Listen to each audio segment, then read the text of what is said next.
Hi, నేను మీ రాజేష్. రేపు భారీ ఎత్తున కల్కి మూవీ రిలీజ్ కాబోతుంది. అసలు కల్కి సినిమా ఎలా ఉంటుంది ఏంటనే దానిపై ప్రీ రిలీజ్ రివ్యూ చెప్పడానికి మనతో పాటు senior journalist, film journalist Yagnamurthy గారు మనతో ఉన్నారు. ఆయన అడిగి తెలుసుకుందాం. సార్, అసలు కల్కి కథ ఏంటి అసలు? కల్కి 2898 AD అని అందులోనే చెప్తాడు ఆయన. టైటిల్ ఒకటి పెట్టాడు. అంటే ఒక ఫీచర్లో మనం ఇప్పుడు 2024 సంవత్సరంలో ఉన్నాం.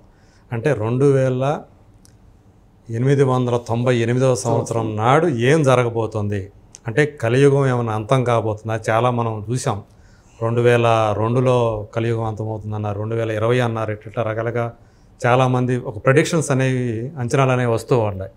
సో అట్లానే ఒక కల్పిత కథ తీసుకొని ఒక సైన్స్ ఫిక్షన్ బ్యాక్డ్రాప్ తోటి, సో ఆ జానర్లో దానికి మళ్ళీ మహాభారతాన్ని ఇట్లాంటి పురాణాలను కూడా జోడించి అందులో ఉన్నటువంటి ఒక అశ్వత్థామ అనే పాత్రను తీసుకొని, మన అందరికీ తెలుసు.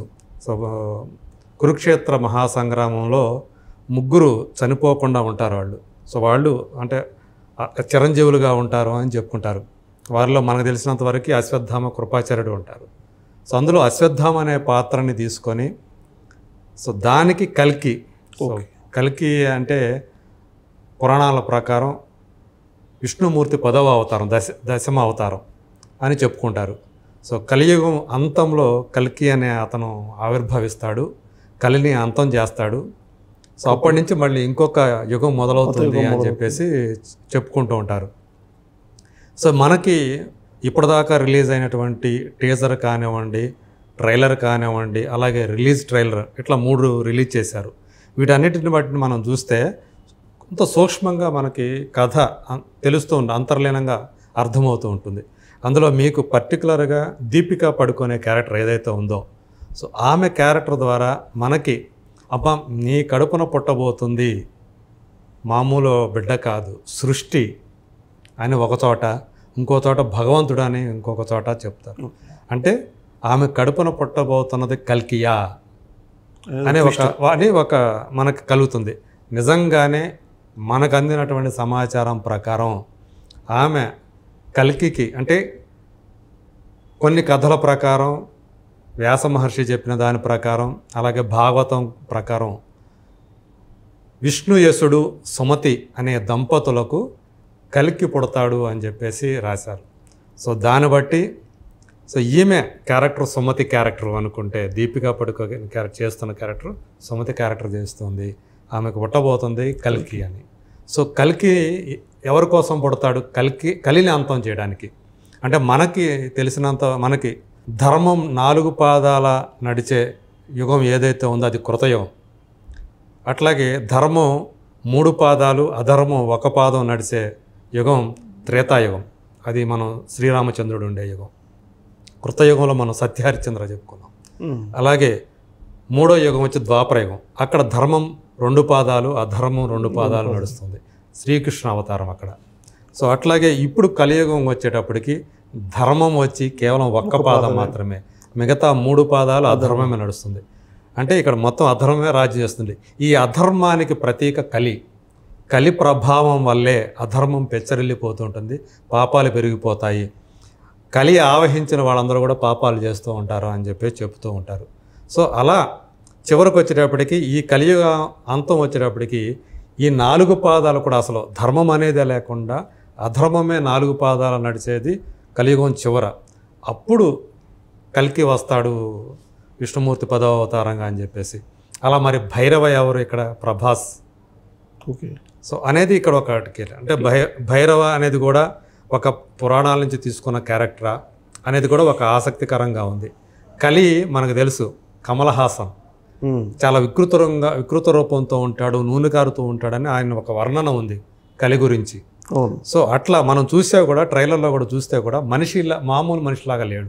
అసలు స్కిన్ టోన్ కూడా ఒక డిఫరెంట్గా ఉంది. కమల్ హాసన్ ముఖం కానివ్వండి, అతని చర్మం కానివ్వండి, ఆ తేడా మనకి మామూలు మనిషిలాగా కాకుండా ఒక డిఫరెంట్ మనిషిగా చూపించారు. మనిషిలాగా ఒక వేరే హ్యూమన్ లాగా కనిపించాడు అతను. సో అట్లా ఆ కలిని అంతం చేయడానికి మరి ఈ భైరవ, కల్కి ఎవరు? మరి కల్కి వేరే అయితే మరి ఈ భైరవ ఎవరు? అంటే ఇక్కడ ప్రభాస్ ఏమైనా 2 క్యారెక్టర్లు చేస్తున్నాడా అని కొంతమంది సందేహం.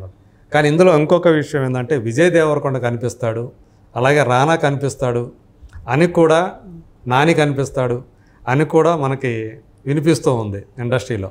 సో ఖచ్చితంగా ఇక్కడ విజయ్ దేవరకొండ ఇందులో ఒక ఆశ్చర్యకరమైనటువంటి ఒక రోల్లో కనిపించబోతున్నాడు అని చెప్పేసి ఒక విషయం బయటకు వచ్చింది.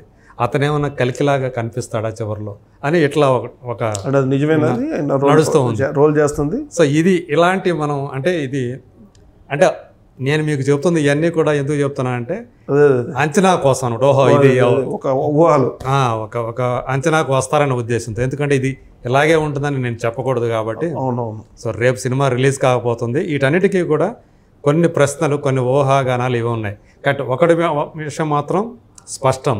సో దీపిక పడుకునే కడుపున పుట్టబోతున్నదే కల్కి. సో ఆమెని కాపాడటం కోసమే అశ్వత్థామ వస్తాడు.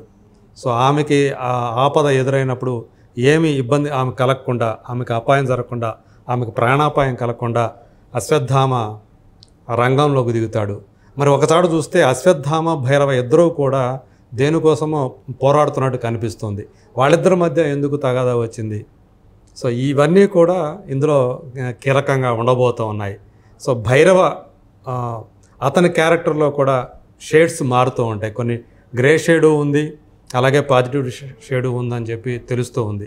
సో ఏం చెబుతాడు, కల్కి కోసం తనేం చేస్తాడు?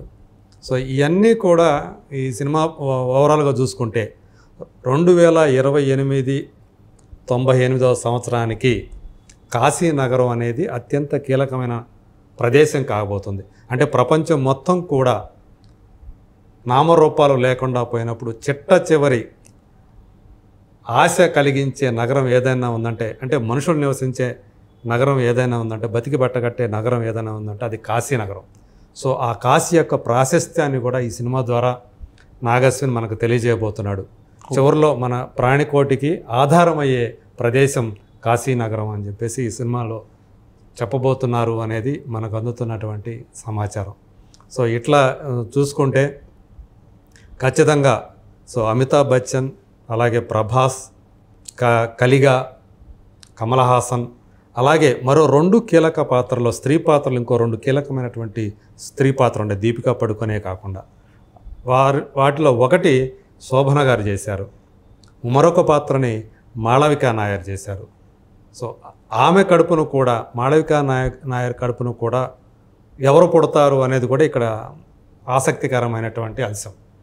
సో అట్లా ఆమె కడుపున ఏమైనా కలి పుడతాడా? సో ఇట్లాంటిది ఒక ఆసక్తికరమైన అంశాలు ఈ సినిమాలో ఉన్నాయి. సో స్టోరీ పరంగా చూసుకుంటే ఇప్పటి వరకు మనం ఏదైతే పురాణాల్లో చదువుకున్నామో, రకరకాల పురాణాలు, మహాభారతం కానివ్వండి, అలాగే భాగవతం కానివ్వండి, వాటిలో చెప్పిన అంశాల ఆధారంగా తీసుకొని, అలాగే ఇక్కడ నాగశ్విన్ అంటే దీనికి సంబంధించి చాలా అధ్యయనం చేశాడు, పరిశీలన కూడా చేశాడు ఈ కథ రాసుకోవడానికి ఈ పురాణాల మీద. సో వాటన్నిటినీ క్రోడీకరించి భవిష్యత్తుని పురాణాలకి లింకు చేసి, సో ఈ సినిమాని తనదైనటువంటి ఒక ముద్రతోటి, శైలితోటి తీశాడు. ఇప్పటివరకు మనం చూసిన 2 సినిమాలు చూసాం. సో ఆ నాగశ్విన్ కాదు ఇక్కడ. ఈ సినిమాతోటి ఇప్పటివరకు తెలుగు సినిమా ఒక రాజమౌళిని ప్రొడ్యూస్ చేసింది, ఒక సుకుమార్ని ప్రొడ్యూస్ చేసింది. ఇప్పుడు ఈ సినిమాతో ఒక నాగశ్విన్ ప్రొడ్యూస్ చేయబోతుంది. ఈ సినిమా తర్వాత నాగశ్విన్ కేవలం భారతదేశపు దర్శకుడు మాత్రమే కాకుండా ఒక ప్రపంచమంతా గుర్తించే ఒక దర్శకుడుగా, అంతర్జాతీయ దర్శకుడుగా పేరు తెచ్చుకుంటాడని చెప్పేసి చాలామంది, అంటే ఇండస్ట్రీలో ఉన్నటువంటి చాలామంది నమ్ముతున్నారు. నాకు తెలిసినంత వరకు కూడా నాగశ్విన్ ఈ సినిమా తర్వాత ఆయన స్థాయి పూర్తిగా మారబోతుంది.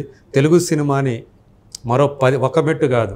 సో బాహుబలి సిరీస్ తోటి, అలాగే RRR తోటి 10 మెట్లు ఇప్పటికే రాజమౌళి ఎక్కిస్తే, ఈయన ఇంకో 10 మెట్లు ఈ సినిమాతోటి ఎక్కించబోతున్నాడు అని చెప్పేసి నాతో పాటు చాలామంది నమ్ముతూ ఉన్నారు. ఇండస్ట్రీకి సంబంధించిన వాళ్ళు కానివ్వండి, అలాగే రచయితలు కానివ్వండి, అంటే ఆ సినిమాకి పనిచేసిన వాళ్ళలో నాకు తెలిసిన వాళ్ళు ఉన్నారు కాబట్టి, సో వాళ్ళు చెప్పేదాన్ని బట్టి, అంత ఆత్మవిశ్వాసంతో వాళ్ళు చెప్తున్న దాన్ని బట్టి చూస్తే కల్కి 2898 AD అనేది ఖచ్చితంగా చరిత్రలో నిలిచిపోయే సినిమా, చరిత్ర సృష్టించే సినిమా. ఓకే, రేపు రిలీజ్ అవుతుంది. రేపు షోకి అందరూ తెలుసుకుంటారు ఎట్లా ఉండబోతుంది, ఎవరు కడుపున ఎవరు పట్టుబోతున్నారు, అసలు ట్విస్ట్లన్నీ కొన్ని గంటల్లో బయటపడే అవకాశం ఉంది.